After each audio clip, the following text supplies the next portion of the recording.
สีสังจางมาใส่ตรงนี้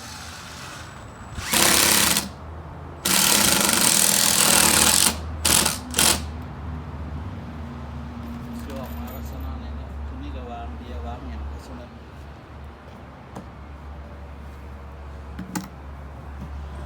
ตั้งวงเวียนอ้อมต้นไม้ใช่ไหม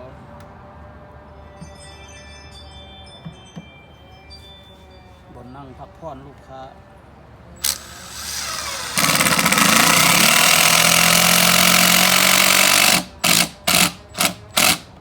ไม้นี่เขาห้องไม้แดงคันว่าบ้านเรา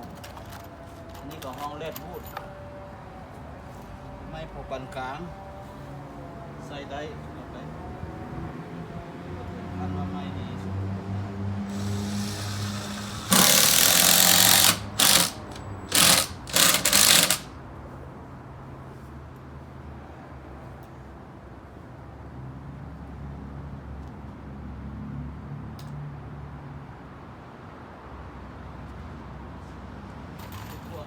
มาเศร้าเงินได้นั่งพักผ่อน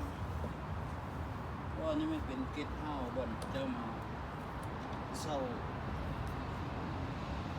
เป็นอาทิตย์เป็นมือสอง